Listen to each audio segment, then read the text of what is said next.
So then he goes and comments on my Godfrey interview and just, oh yeah, Godfrey's a Nigerian immigrant. He should not be speaking about it. I said, hey, Antonio, if you want to, instead of commenting on all my videos. Right, just come on. Just come on. I said it publicly. You know what the response to that was? Zero. Nothing. Right. This is the whole, what's really the underlying point? I'm down to discuss it with him in person. Right. I could defend my point. Just like you're down to discuss it with me in person. Like that's why it's like, what are you really doing I here? need to come here sometime so we can really, so motherfuckers can see, like, I'm not trying to treat you with no kid gloves and all of this type of shit. Like, I want to know just like, well, why do you feel comfortable? You see what I'm saying? Yeah. And I answered your question. And there you go. And I'm going to keep talking about it. No one's going to tell me to shut up. I'm just saying. Not on my platform. I was going to say a minute ago, like, I'm down with the get down, yet when I heard what you said, I wasn't outraged. Did I agree with it? No. Because, again, I don't believe in the education the way you believe in it. And I think it's a sliding scale. It's all about who's more prestigious and all of that. So it's hard to put a thing on that. You know what I mean? I believe more in the land and you know, taxes and I don't know.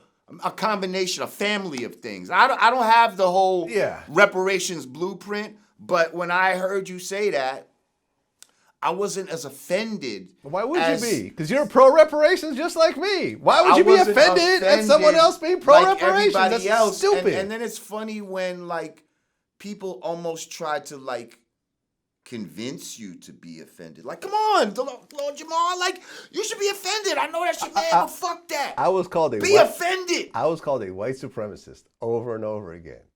A white guy supporting reparations is being called a white supremacist. Along with the culture vultures and the devil and evil and whatever else. And no black entertainer needs to ever go on my platform and cancel Vlad TV and blah, blah, blah, blah, blah, blah, over and over again. All this bullshit that I can care less about. I think that the ultimate underlying goal of ADOS is not reparations. Oh, and can I also say, I'm a descendant of kings and queens. I'm a descendant of gods and goddesses. I'm not a descendant of slaves. Yeah. You know what I mean? Because that's not where it starts. And I don't even...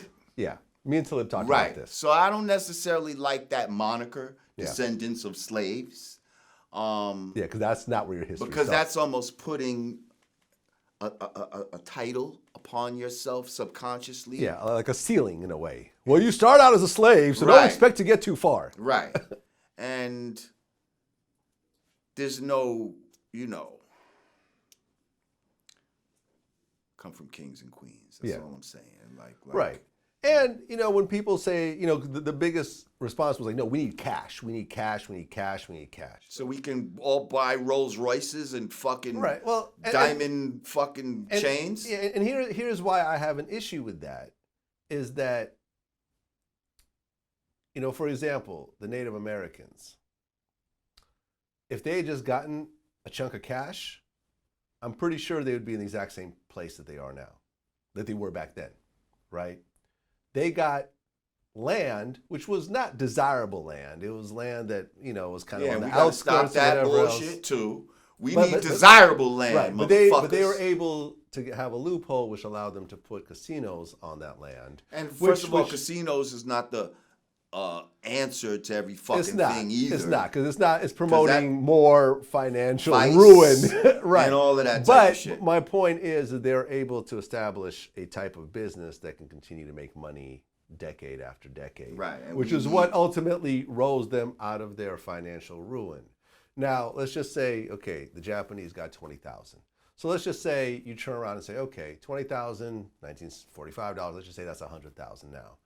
You give every black person in America, who's a descendant of a slave, $100,000. Do you think that 20 years from now, that money is still going to be creating wealth for that group of people? Or would that benefit that generation on a very short-term basis and then put everyone in the same place over again? Because I believe the latter. Yeah, because I'll tell you, motherfuckers are gonna be tricking off. Right.